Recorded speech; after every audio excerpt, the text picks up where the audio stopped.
ಈಗ ಜನೌಷಧಿ ಮಹಾನುಭಾವರು ನಮ್ಮ ಆರೋಗ್ಯ ಸಚಿವರು ನಿನ್ನೆ ಅದೆಂಥದ್ದು ಸರ್ಕಾರದ ಆಸ್ಪತ್ರೆಗಳಲ್ಲಿ 183 ಜನೌಷಧಿ ಕೇಂದ್ರ ಅವಲ್ಲ, ಅದನ್ನೆಲ್ಲ ಮುಚ್ಚಾಕ್ತಾರಂತೀವಿ. ಅದು ಮುಚ್ಚಿಬಿಟ್ಟು ಬಹುಶಃ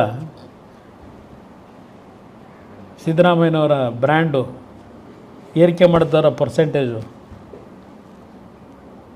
ಆ ಔಷಧಿ ಇಲ್ಲ ಡ್ರಗ್ಸು ಇದನ್ನು ಮಾರಾಟ ಮಾಡೋ ಕೇಂದ್ರ ಮಾಡ್ತೀರಾ? ನಿಮ್ಮ ಸರ್ಕಾರದಲ್ಲಿ ನಿಮ್ಮ ಯೋಗ್ಯತೆಗೆ ಎಷ್ಟು ಪ್ರಕರಣಗಳು, ಆಸ್ಪತ್ರೆಗಳಲ್ಲಿ ಮೆಡಿಸನ್ ಇಲ್ಲ, ಎಕ್ಸ್ಪೈರಿ ಆಗಿರತಕ್ಕಂಥ ಟ್ಯಾಬ್ಲೆಟ್ಸ್ಗಳನ್ನು ಎಷ್ಟು ರಾಶಿ ಇಟ್ಕೊಂಡಿದ್ದೀರಿ? ಏನು ಆ್ಯಕ್ಷನ್ ತಗೊಂಡ್ರಿ?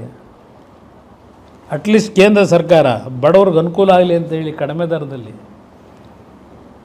ಇವತ್ತು ಅವರ ಆರೋಗ್ಯ ದೃಷ್ಟಿಯಿಂದ ಆ ಜನೌಷಧಿ ಕೇಂದ್ರಗಳನ್ನು ಪ್ರಾರಂಭ ಮಾಡಿದರೆ ಮಾತ್ರೆ ಆ ಮೆಡಿಸನ್ ಕೊಡಲಿಕ್ಕೆ, ಅದನ್ನು ಮುಚ್ತೀನಿ ಅಂತ ನಿನ್ನೆ ತೀರ್ಮಾನ ತಗೊಂಡು ಏನಲ್ಲೆಲ್ಲ ಡ್ರಗ್ಸ್ ಮಾರಾಟ ಮಾಡೋದು,